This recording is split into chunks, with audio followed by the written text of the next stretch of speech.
আরজি কর কাণ্ডে যত তদন্ত প্রক্রিয়া এগোচ্ছে ততই নানা প্রশ্ন দানা বাঁধছে। সেদিন ঘটনাস্থল থেকে একটি ব্লুটুথ হেডফোন পাওয়া যায়, আর যার সূত্র ধরে এই ঘটনার মূল অভিযুক্ত সঞ্জয় রায়কে গ্রেপ্তার করা হয়। বলা হয়েছিল ব্লুটুথ হেডফোনটি ম্যাট্রেসের নিচে পাওয়া গিয়েছিল। ব্লুটুথ হেডফোনটি ধস্তাধস্তির সময় হয়তো ম্যাট্রেসের তলায় ঢুকে গিয়েছিল। এই বিষয় নিয়ে এবার প্রশ্ন করছেন অনেক আইনজীবী। তাদের প্রশ্ন, ধস্তাধস্তিতে ম্যাট্রেসের নিচে যদি হেডফোনটি ঢুকে যায়, তাহলে ম্যাট্রেসের উপরে থাকা চাদরেও সেই ধস্তাধস্তির চিহ্ন পাওয়া উচিত। চাদর কখনোই সুন্দর করে পাতা থাকতে পারে না। এই নিয়ে একাধিকবার প্রশ্ন করেছেন আন্দোলনকারী চিকিৎসকরা। তারা বলেন, সেমিনার রুমের যে ছবি ইতিমধ্যেই ছড়িয়ে পড়েছে তাতে দেখা যাচ্ছে ম্যাট্রেসের চাদর গোঁজা অবস্থাতেই আছে। তাহলে শুধুমাত্র হেডফোনটি ম্যাট্রেসের নিচে চলে গেল কি করে? মৃতার বাবার প্রশ্ন, তবে কি সব সাজানো হয়েছে? এ নিয়ে আমাদের প্রতিনিধি রাজেশ সাহা একটি প্রতিবেদন তুলে ধরেছেন, আমরা শুনবো।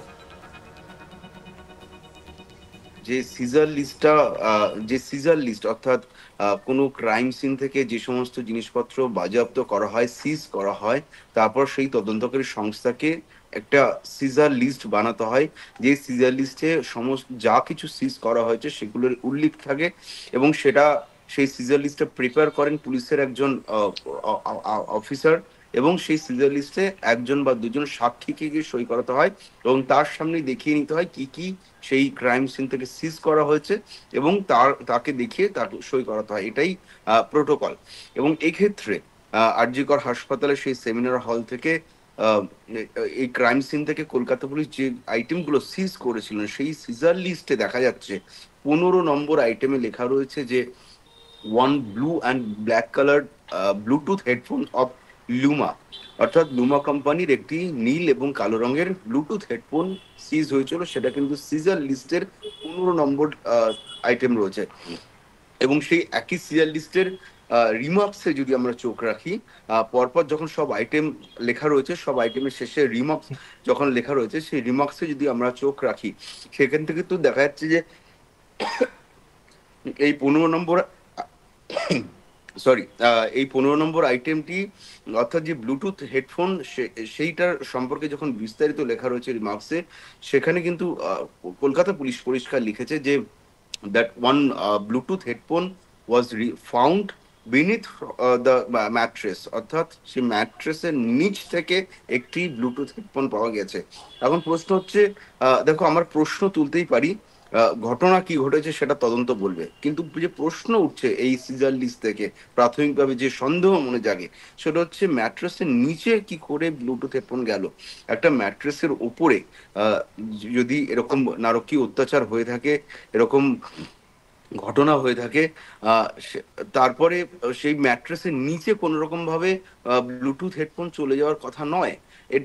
এটা বোঝার জন্য কোনো এক্সপার্ট হওয়ার প্রয়োজন নেই যে ম্যাট্রেসের উপরে যদি এই ধরনের কোনো ক্রাইম হয়ে থাকে, সেক্ষেত্রে ম্যাট্রেসের উপরে বা আশেপাশে কোথাও ছড়িয়ে ছিটিয়ে যে কোনো এভিডেন্স থাকবে, কিন্তু ম্যাট্রেসের নিচে ব্লুটুথ হেডফোন কি করে যেতে পারে, এইটা কিন্তু অবশ্যই ভাবাচ্ছে যে কোনো কাউকে। এবং এখান থেকে কিন্তু প্রশ্ন উঠছে যে ম্যাট্রেসের নিচে ব্লুটুথ হেডফোনটা কি করে গেল। তার কারণ পুলিশ কিন্তু স্পষ্ট লিখেছে, Bluetooth headphone was found beneath the mattress, অর্থাৎ ম্যাট্রেসের নিচ থেকে পাওয়া গেছে। এখানে কিন্তু প্রশ্ন ওঠাটা খুব স্বাভাবিক যে ম্যাট্রেসের নিচ থেকে কি করে ব্লুটুথ হেডফোন পাওয়া গেল। তাহলে কি ম্যাট্রেসের নিচে কাউকে রেখে দিয়েছে? এখন যদি এর পাল্টা ব্যাখ্যা বা যুক্তি এরকম আসে যে ম্যাট্রেসের নিচে ধস্তাধস্তির সময় চলে গেছে, তাহলে কিন্তু সেখানেও সেই ম্যাট্রেসে ধস্তাধস্তির সেই প্রমাণ থাকবে।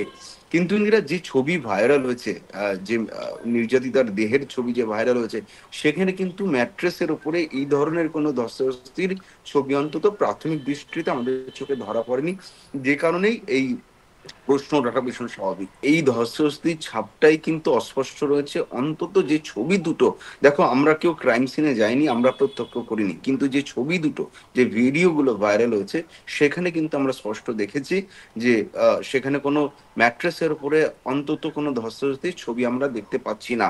এখান থেকে কিন্তু যে কোনো কারোর মনে এই প্রশ্ন ওঠাটা স্বাভাবিক যে তাহলে যদি এই ধরনের নারকীয় অত্যাচার হয়ে থাকে, তাহলে সেই ধস্তাধস্তির প্রমাণ কোথায়। এবং এতটাই ধস্তাধস্তি হয়ে গেল যে একটা ব্লুটুথ হেডফোন ম্যাট্রেসের নিচে চলে গেল। অথচ সেই ধস্তাধস্তির ছাপ উপরে আমরা দেখতে পাচ্ছি না। দুটো তো একভাবে সম্ভব নয়। এখন এর পেছনে কি ব্যাখ্যা রয়েছে, কোনটা সত্যি কোনটা মিথ্যা, সেটা অবশ্যই তদন্তকারী সংস্থা বলতে পারবে। এই বিষয়ে আধিকারিকদের প্রতিক্রিয়া আমরা এখনো পাইনি। কারণ আজ আমরা কলকাতা পুলিশের কাছে এই প্রশ্ন রাখার চেষ্টা করছি। এই নির্দিষ্ট প্রশ্নের উত্তর কলকাতা পুলিশ কি ব্যাখ্যা দেয়। তুমি দেখেছো গত এক সপ্তাহ ধরে বারংবার কলকাতা পুলিশের ভূমিকা নিয়ে যখন প্রশ্ন উঠেছে, কলকাতা পুলিশ সন্ধ্যাবেলা করে তারা নিয়মিত প্রেস কনফারেন্স করে সমস্ত প্রশ্নের উত্তর দিয়েছেন।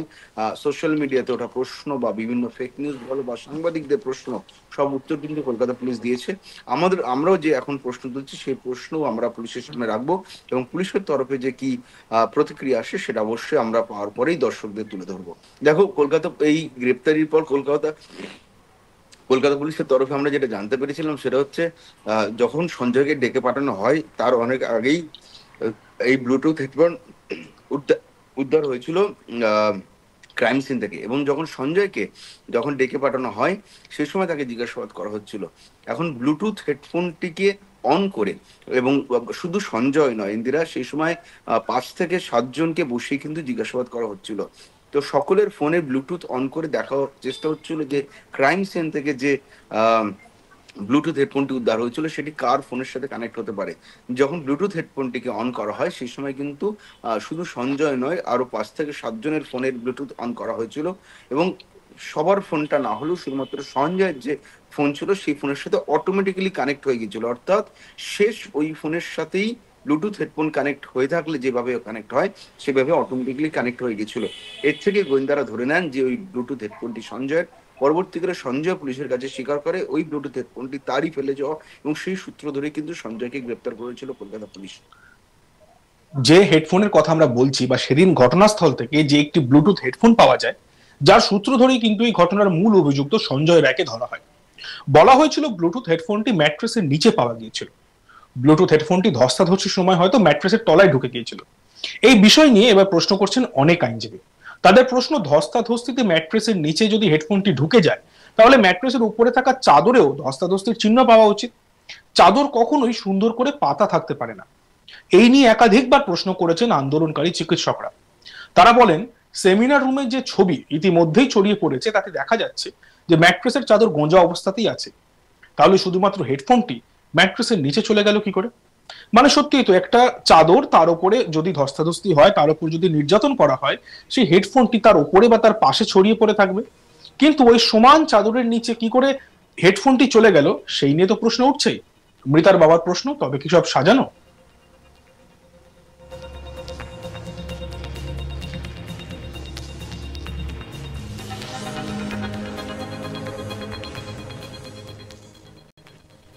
দেখতে থাকুন আজ তাক বাংলা, সাবস্ক্রাইব করতে ভুলবেন না।